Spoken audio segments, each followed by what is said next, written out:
السلام علیکم ورحمۃ اللہ وبرکاتہ۔ امید ہے سبھی ناظرین و سامعین خیریت سے ہوں گے۔ آپ سبھی کا ہمارے یوٹیوب چینل سکینہ لرننگ سمیت تہہ دل سے استقبال ہے۔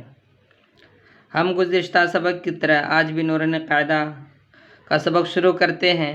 آج کا سبق نمبر ہمارا 13 ہے، جس میں تشدید کا بیان ہوگا۔ یہ بالکل نیا سبق ہے، اس کو اچھی طرح سمجھیں گے اور مشق کرنے کی پوری کوشش کریں گے۔ چلیے ہم سبق کو شروع کرتے ہیں۔ بسم اللہ الرحمن الرحیم۔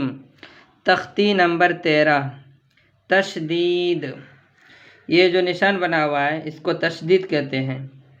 ترچھل کی شکل ہے، یہ ترچھل کی شکل میں یہ جو لکھا ہوا ہے اوپر میں، اس کو تشدید کہتے ہیں۔ آگے دیکھتے ہیں تشدید کا کیا قاعدہ ہے۔ نمبر 1، تشدید کی آواز میں ایک قسم کی سختی ہوتی ہے۔ نمبر 2، نون اور میم پر تشدید ہو تو غنہ ہوگا۔ نمبر 3، ناک میں تھوڑی دیر آواز کو روکنا غنہ کہلاتا ہے۔ نمبر 4، غنہ کی مقدار ایک الف کے برابر ہے۔ اس میں کل 4 بات ہے تشدید میں۔ پہلی بات یہ کہ تشدید جہاں بھی آئے گا، جس حرف پر آئے گا، اس کو پڑھنے میں ایک قسم کی سختی ہوگی۔ جیسے ابا، ایک نارمل پڑھ سکتے اب، لیکن تشدید آنے سے سختی ہوگی۔ ابا، اجا، ابا وغیرہ، ایک قسم کی سختی ضرور ہے۔ آواز میں ٹکراؤ ہوتی ہے، اسی کو سختی کہتے ہیں۔ نون اور میم پر، خاص طور سے جہاں بھی نون اور میم جو حرف آئے گا تو وہاں پر تشدید ہونے کے وقت میں گنہ ہوگا۔ نون کے اوپر تشدید آ گیا یا میم کے اوپر تشدید آ جائے تو وہاں پر گنہ ہوگا۔ جیسے آگے ہم دیکھتے ہیں، نون کے اوپر یہاں تشدید ہے تو یہاں ہم پڑھیں گے تو گنہ کے ساتھ پڑھیں گے۔ جیسے یظن، ثم، اگر ثم یظن یہ اس طرح پڑھیں گے تو یہ غلط ہو جائے گا۔ نون، صرف نون اور میم کے اوپر ہی گنہ کریں گے، باقی جگہوں میں گنہ نہیں ہوگا، درا حال ہے کہ نون اور میم کے اوپر تشدید آ جائے۔ تیسری بات یہ کہ ناک میں تھوڑی دیر آواز کو روکنا غنہ کہلاتا ہے۔ ایک سوال پیدا ہوتا ہے، غنہ کسے کہتے ہیں؟ اس کا جواب یہ نمبر 3 میں ہے کہ ناک میں تھوڑی دیر آواز کو روکیں گے تو غنہ کہلائے گا۔ جیسے یظن، ثم، آواز کو ہم ناک میں تھوڑی دیر رکھتے ہیں، یہ گنہ کہلاتا ہے۔ یظن، ثم، یہ گنہ ہو گیا۔ غنہ کتنا کرنا چاہیے؟ جیسے ثم جو بول رہے ہیں، یہ کتنا لمبا کھینچ کر پڑھیں گے؟ تو بتا رہے ہیں کتاب میں، قاعدے میں، غنہ کی مقدار ایک الف کے برابر ہے۔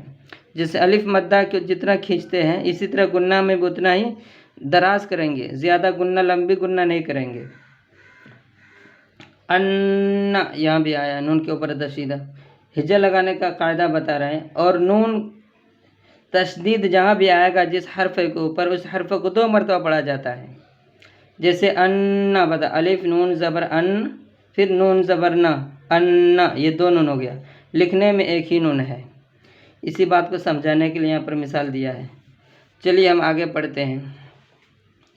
ابا، حمزہ با زبر اب، با زبر با، ابا۔ دیکھیے با کو ہم 2 مرتبہ پڑھیں، فرسٹ الف کو با سے ملا دیں، حمزہ با زبر اب ہو گیا، پھر با زبر با، ابا۔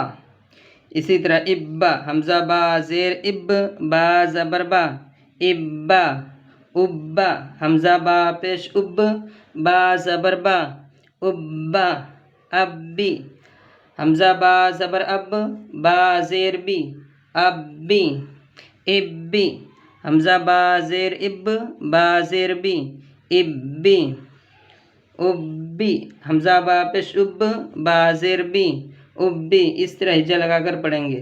ہجا کے بغیر اس طرح پڑھیں گے، ابا، ابا، ابا، ابی، ابی، ابی۔ با کو پڑھنے میں ایک قسم کی سختی ہو رہی ہے، اور تشدید ہونے کی وجہ سے با کو 2 مرتبہ پڑھیں گے، اور اس میں کسی کو کھینچ کر نہیں پڑھیں گے، مد نہیں کریں گے، اس لیے کہ حروف مدہ میں سے کچھ بھی نہیں ہے۔ اس طرح آگے اتا، اتا، اتا، حمزہ تا زبر اتا زبر تا، اتا، حمزہ تا زیر اتا زبر تا، اتا، حمزہ تا پیش ات، تا زبر تا، اتا، حمزہ تا سے حمزہ تا پیش ات، تا زبر تا، اتا، حمزہ تا زبر ات، تا زیر تی، اتی، حمزہ تا زیر ات، تا زیر تی، اتی، حمزہ تا پیش ات، تا زیر تی، اتی، اس طرح جا لگا کر پڑھیں گے۔ آگے اجا، اجی، اجو، اجا، اجی، اجو۔ آگے دو زبر والا حروف آیا ہے، یعنی با کے اوپر دو زبر کا استعمال ہوا ہے، پہلے ایک زبر کا تھا اب دو زبر کا، اس طرح آگے دو پیش بھی آئے گا اور دو زیر بھی آئے گا۔ ابن، ابن، ابن، ابن، ابن، ابن، ببن، ببن، ببن، تبن، تبن، تبن، جبا، جبا، جبا، جبی، جبی، جبی۔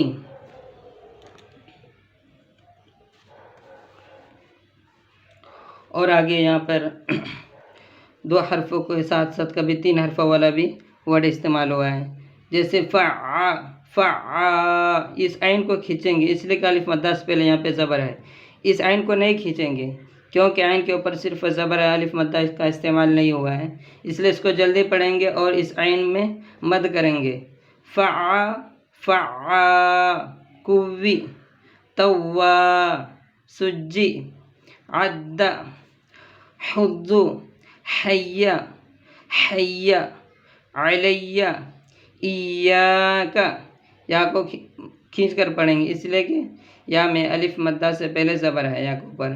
ایا، یظن، یظن، ثم، میم میں گنہ ہوگا، اسی طرح نون میں بھی گنہ ہوگا، جیسا کہ پہلے بتایا گیا تھا، نون اور میم کے اوپر تشدید آ جائے تو ان دو حروف میں گنہ ہوگا۔ سیرت، سعرت، عطلت، عطلت۔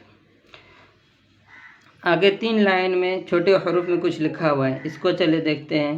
یہ چند مثالیں ہیں، باقی زبانی مشق کرائیں، ہر ایک حرف کو تمام حرفوں سے ملا کر امتحان لیتے رہیں۔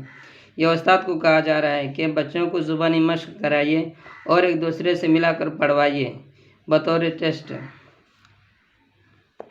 اور آگے اور ہدایت ہے، پہلے تشدید کا نام یاد کرائیں اور اس کی شکل سمجھا دیں۔